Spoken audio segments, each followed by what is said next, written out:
Bom dia, gente! Sejam bem-vindos! Estamos no capítulo 3 de Jeremias. Vamos que vamos! Começar orando, o capítulo é longo e eu tô passando do meu tempo todo dia, né? Deixa eu tentar não passar. Vamos começar orando. Amém, Deus, obrigada, Pai, obrigada pelo dia de hoje, obrigada pela sua palavra que é viva em nós. Queremos que ela se torne ainda mais viva, Deus. Queremos não pecar contra ti. Sabe, Deus, fazer o que a tua palavra nos ordena, nos manda. Portanto, Deus, nós abrimos os nossos ouvidos, o nosso coração neste momento, para que o Senhor nos instrua em toda a sua palavra. Em nome de Jesus. Amém? Bora. Vai ser assim. Mas é sobre a infidelidade do povo, né? E Jeremias ali mais uma vez sendo usado para falar, para continuar, né, falando a respeito disso. Então vai dizer assim: o Senhor Deus diz: se um homem se divorciar da sua mulher e ela o deixar para casar com outro, o primeiro marido não poderá casar com ela outra vez. Isso mancharia completamente a terra de Israel. Mas você, meu povo, tem tido muitos amantes e agora quer voltar para mim. Sou eu, o Senhor, quem está falando. Olhe para o alto dos montes e veja. Será que existe algum lugar onde você não agiu como uma prostituta? Você ficava na beira da estrada, esperando os fregueses como um árabe que espera no deserto para assaltar alguém. Você manchou a terra de Israel com a sua prostituição e os seus vícios. É por isso que não tem chovido e as chuvas da primavera deixaram de cair. Mas você tem até jeito de prostituta e mostrou que não tem vergonha. E agora você me diz: tu és o meu pai, tu me tens amado desde que eu era criança. Tu não ficarás com raiva de mim para sempre. Povo de Israel, foi isso que você disse, mas continuou fazendo todo o mal que podia.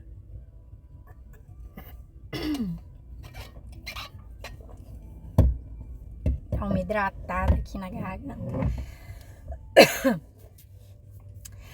Então aqui, parando, né, um pouquinho,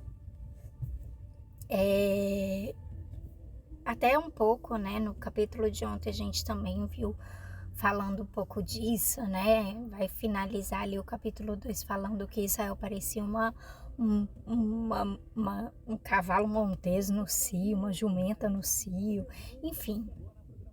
E Deus, ele sempre faz essas assimilações, assim, né? É sempre, quando a gente vai para o Novo Testamento, a gente sempre vai ver Jesus também falando através de parábolas, falando através de contextos atuais, de coisas muito, muito, muito vívidas, né? Tanto no contexto deles e até pro nosso, né? Isso daqui a gente consegue compreender quando a gente fala, cara, como assim uma nação pode ser uma prostituta, né? Como assim uma nação ficar ali na beira da esquina esperando?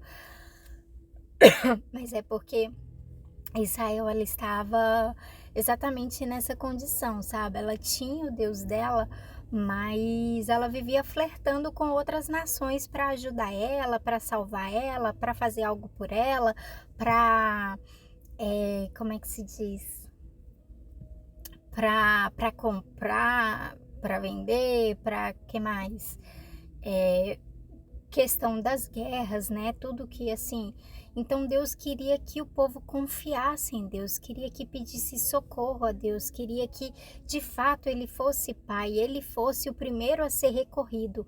E Israel não fazia isso muitas das vezes, né? Israel, na verdade, na maioria das vezes, foi ali a nação do norte que mais pecou contra Deus, que mais se prostituiu com outros deuses, que começou a pegar o costume das outras nações de cultuar Deus debaixo de árvore, disso, daquilo, em jardins, e de servir ali, como é que se diz? Ofertar, sacrificar outros deuses para que assim eles dessem colheitas, para que as colheitas dele fossem boas. Então Deus ele faz essa assimilação, assim, essa analogia, falando que eles estão parecendo um bando de prostitutas, se prostituindo com outros deuses. Pra gente talvez não seja uma linguagem, né, muito, sei lá, muito apropriada, mas, sabe, naquele tempo eles sabiam exatamente o que é isso. E se você lê o texto, você entra nesse contexto, assim, e você sabe que é tão feio, né? E no capítulo 2 também, vai falar que no início, sabe, eles viviam contentes para sempre, eles se casaram, eles fizeram uma aliança, Deus e a nação de Israel, a nação de Judá, fizeram uma aliança, fizeram ali, né, eles viviam como marido e mulher. E eu não sei como isso soa para você, mas isso soa de maneira muito peculiar a mim. Eu consigo compreender, e o lindo da palavra de Deus é isso, sabe? É que é, essas palavras elas entram muito na nossa, tipo, o que para você às vezes é muito forte, né? É muito caro no seu coração, muito, para mim isso é muito caro, sabe? Manter um relacionamento de fidelidade, sabe? Ter um relacionamento, um casamento e tal. E quando Deus fala assim, eu imagino assim, sabe, o relacionamento de um marido e de uma mulher. Sabe, eu fico imaginando, cara, era o que eu gostaria que fosse comigo, sabe? Um casamento como era. E aí ele, né? Eu não sei se eu tô sendo muito clara, mas é porque isso eu consigo compreender muito bem. Espero que você também consiga. Eu acho que o nosso contexto é muito, né? Dá muita,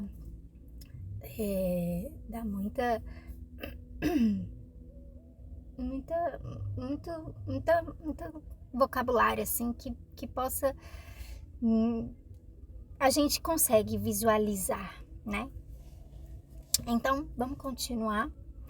Vai continuar dizendo assim: no tempo do rei Josias, o Senhor Deus me disse. Isso falando ali com Jeremias, né? Deus falou então com Jeremias. Você está vendo que fez Israel aquela mulher infiel que virou as costas para mim? Ela subiu em todos os montes altos e ficou debaixo de todas as árvores que dão sombra, agindo como prostituta. Eu, Senhor, pensei assim: depois de fazer tudo isso, com toda certeza ela voltará para mim. Porém, não voltou. E Judá, sua irmã infiel, viu isso. Judá também sabe que eu me divorciei de Israel e que a mandei embora, porque ela me abandonou e virou prostituta. Mas Judá, a sua irmã infiel, não ficou com medo. Ela também virou prostituta e não ficou envergonhada. Ela manchou a sua terra porque cometeu adultério, adorando pedras e árvores.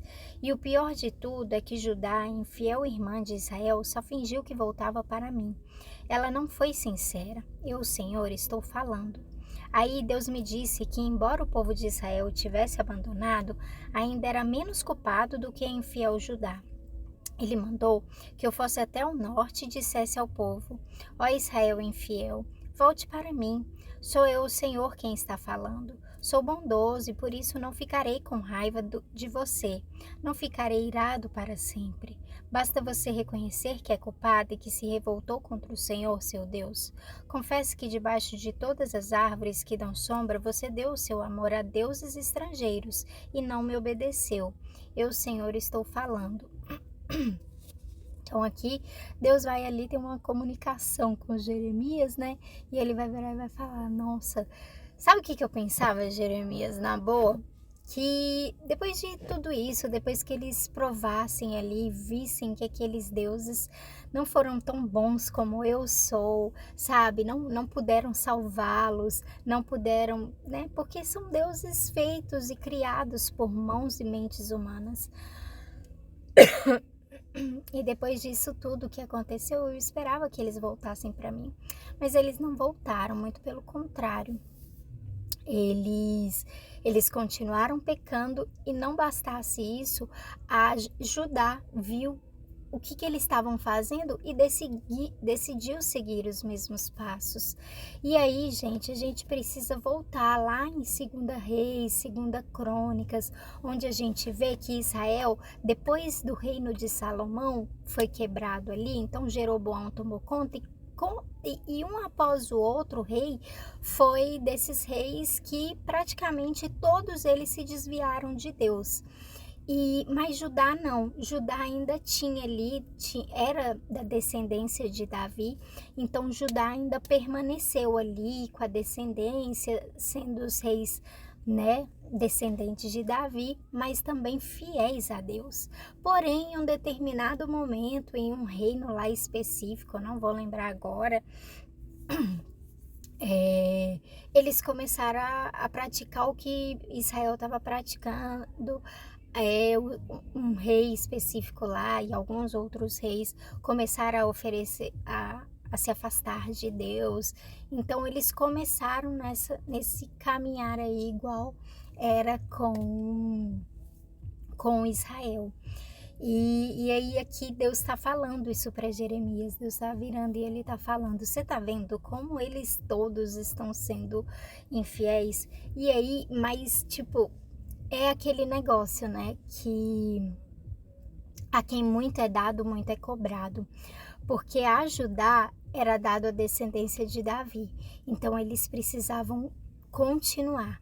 Então aqui Deus está falando, cara, Israel fez errado, mas Judá, ainda que foi alguns, ainda que pouco, eu pelo menos, se eu vou ler lá em 2 Crônicas e 2 Reis, eu vou ver que Judá foi muito mais na linha de Deus do que Israel. Israel foi um abismo após o outro. Mas Judá não. Mas mesmo assim, Deus aqui ele fala, mas Judá ainda fez pior do que Israel. Por quê? Porque eu dei para eles a descendência de Davi para continuar reinando, sabe? E aí a eles eu esperava mais, a eles eu esperava mais fidelidade, a eles eu esperava mais amor, mais devoção. Então, aqui o Senhor, ele tá meio que condenando Judá, porque ele começou a seguir Israel, os passos de Israel. E aí continua no versículo 14, o Senhor Deus diz, volte, povo infiel, pois vocês são meus. Eu vou pegar vocês, um de cada cidade e 2 de cada grupo de famílias, e vou levá-los de volta ao Monte Sião. Eu darei a vocês líderes que me obedeçam e eles governarão com sabedoria e inteligência. Então, quando vocês se tornarem um povo numeroso naquela terra, ninguém mais falará a respeito da Arca da Aliança. Vocês não pensarão mais na arca, nem lembrarão dela. Não precisarão dela, nem farão outra. E aí, quando chegar o tempo certo, Jerusalém será chamada de trono do Senhor Deus, e todas as nações se reunirão ali em meu nome. Não farão mais aquilo que os seus corações teimosos e maus mandarem. O povo de Israel se unirá com o de Judá, e eles voltarão juntos da terra do norte para a terra que dei aos seus antepassados. O Senhor Deus diz, povo de Israel, eu queria aceitá-lo como meu filho e lhe dar uma terra agradável, a terra mais linda do mundo. Pensei que você ia me chamar de pai e que nunca mais me abandonaria. Mas, como a mulher que trai o marido, assim você me traiu. Sou eu, o Senhor, quem está falando. No alto dos montes se ouve um barulho. São os israelitas chorando e pedindo perdão, porque têm vivido uma vida de pecado e têm esquecido o Senhor, seu Deus. Voltem todos vocês que abandonaram o Senhor, pois Ele vai curar a sua infidelidade. Vocês dizem sim? Estamos voltando para o Senhor, pois Ele é o Senhor nosso Deus. Não recebemos nenhuma ajuda dos deuses pagãos que temos adorado com gritos nos altos das montanhas. Só nosso Deus, o Senhor, pode ajudar o povo de Israel. Por termos adorado Baal, o Deus da vergonha, perdemos tudo o que nossos pais conseguiram desde que éramos crianças, isto é, as ovelhas, o gado, os filhos e as filhas. Vamos nos humilhar, vamos ficar cheios de vergonha. Desde o tempo em que o Senhor nos tirou do Egito, nós e os nossos antepassados temos pecado contra Ele e não lhe temos obedecido. É isso. Então aqui o Senhor, né, vai ali e convida Israel a se arrepender. Ele mostra que ele está pronto a perdoá-los e ele se atenta, né, em determinado momento, a gente sabe que é sempre um vai e volta, sempre quando eles estão precisando, sempre quando eles estão ali na pior, né, quem nunca, né, gente? Quem não, quem não faz isso? Nós somos desses às vezes, né, que quando estamos numa boa, a gente não quer muito saber de Deus, a gente tá numa festa, a gente tá nisso, tá naquilo. E aí, Deus não tá aqui não. Vamos dar uma fugidinha. E aí, quando as coisas apertam, quando as coisas, né, o calo fere, aí a gente, ai Deus, me perdoa, meu Deus, eu fiz tão mal para o Senhor. Bom, é isso, nosso tempo se esgotou, deixa eu parar aqui. Bom dia, mãe Elaine, saudade de você. É isso, gente, Deus abençoe, boa quarta para vocês. Tchau, tchau.